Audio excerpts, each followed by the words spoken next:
Attorney General Pam Bondi has directed Justice Department prosecutors to launch a grand jury investigation into whether officials in the Obama administration committed federal crimes when they assessed Russia's actions during the 2016 election. That's according to a senior Trump administration official. The move comes after National Intelligence Director Tulsi Gabbard claimed last month top Obama administration officials carried out a, quote, treasonous conspiracy against Donald Trump. She did not offer evidence of that. Gabbard said she is sending criminal referrals to the Justice Department. Joining us now, co-host of our fourth hour, contributing writer at The Atlantic, Jonathan Lemire, and NBC News senior executive editor for national security, David Rode. Guys, good morning. David, I'll start with you about this move from the Attorney General. What crimes are alleged here, and what about the statute of limitations, if you can come up with one? We don't know what the crimes are that are alleged here. We don't know who is being targeted, and we don't know where this grand jury will sit.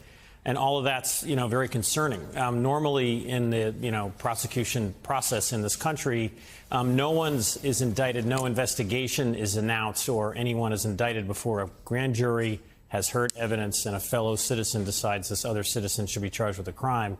Here we have an approach where there's sort of a, the Director of National Intelligence makes a sweeping allegation, potentially that the former president of the United States was involved in a treasonous plot. And then you have the Attorney General announcing that she is launching a criminal investigation of this plot. But again, we don't know the charges. We don't know where they're going to investigate or who it's going to be. But the one thing we do know, Jonathan Lemire, is this is extraordinarily stupid. It's extraordinarily stupid on so many counts. If you look at the timeline doesn't add up. It's like when Donald Trump is saying that Barack Obama and Hillary Clinton created the Epstein files. No. That all happened during Donald Trump's first term. You look at the timeline here about what happened and when it happened. Barack Obama had nothing to do with this by anybody's accounts, and especially by the Senate Republican Intelligence Committee run by Marco Rubio, who afterwards said that it was Donald Trump's 2016 campaign that created a, quote, grave counterintelligence threat to the United States of America. That was Marco Rubio, the current Secretary of State. That was every Republican on the Senate Intel Committee. After pouring through all of the documents, that's what they found. And when poor John Durham was made to sacrifice his professional career to go around the world investigating the investigators, he found nothing and ended up making a fool of himself. I mean, we even found out that the two documents that supposedly, fed into the Clinton conspiracy, that she was the one pushing this, actually was Russian disinformation. So, again, they know in the Justice Department that this is all BS. What's going on here? Well, first of all, Joe, I think this is a desperate attempt to distract. This is playing politics. This is reviving old conspiracy. Yes, reviving old conspiracy theories. To talk about this, the timing here is illuminating. This, of course, comes back to the headlines shortly after the Jeffrey Epstein matter explodes and consumes the White House and continues to do so. So they're pushing this. They're playing the hits, if you will, knowing that it will be eaten up on certain conservative cable channels and in the MAGA podcast sphere. But you're right.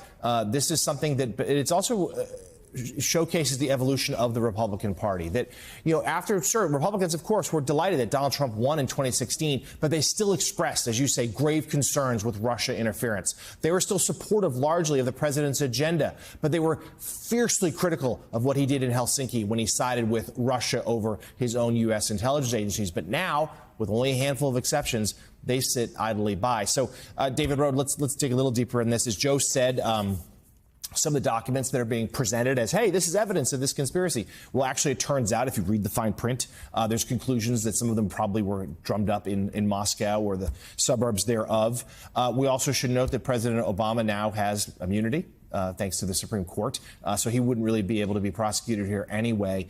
What avenues, if they're really going to go through with this, and it seems like they're going to try, at least for a while, to make things ugly and messy and to distract, what avenues do they have?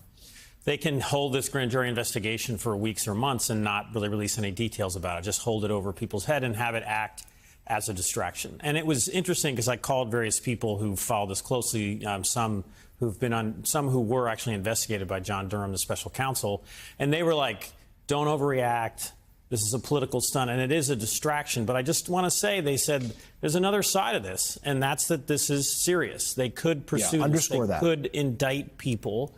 Ambassador David Pressman, the former U.S. ambassador to Hungary, wrote this very powerful op-ed in the New York Times recently saying, these are authoritarian tactics, and simply ignoring that is very dangerous, that it's very important. People in Hungary were like, Orban is this is a distraction, it'll pass. Business leaders, universities, people making, just deciding to go quiet for a while, and it worked. It gave Orban more power. So I just want to say there were other people who said this is incredibly dangerous.